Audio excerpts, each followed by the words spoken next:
ఒక అడవిలో ఓ జిత్తుల మారి నక్క తోటి జంతువుల మధ్య తగవులు పెట్టి క్రూర మృగాలతో స్నేహం చేసి ఎంగిలి కూటితో తెగ బలిసింది. ఇలా స్వార్థంతో మోసంతో తోటి జంతువులకు కంటకంగా మారింది.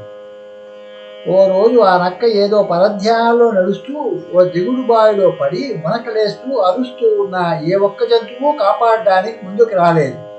ఆ అడవిలో అటుగా వెళ్తున్న ఒక బాటసారికి నక్క కేకలు విని బావిలోకి తొంగి చూస్తే ఈ ప్రపంచం మునిగిపోతుంది అని అరిచే ఆ నక్కను బయటికి తీసి రక్షించి, నువ్వు మునిగిపోతూ లోకమే మునిగిపోతుందని అరుస్తున్నావెందుకు అని ప్రశ్నిస్తే, నేను మునిగిపోతే నాకే ప్రపంచం లేనట్లే కదా, నాకు లేని ప్రపంచం మునిగిపోయినట్లే కదా అని అనింది. నేటి సమాజంలో ఎవరేమైపోయినా నాకేం, నేను బాగుంటే చాలు అనుకునేవారు ప్రాంతీయ ద్వేషాలు వర్గద్వేషాలు రెచ్చగొట్టే స్వార్థపరులు ఆ నక్క లాంటి వారే. వారంతా ఏదో ఒకరోజు నక్కలాగా మునిగిపోవలసిందే కానీ వారిని కాపాడేందుకు ఏ బాటసారి ముందుకు రాకపోవచ్చు.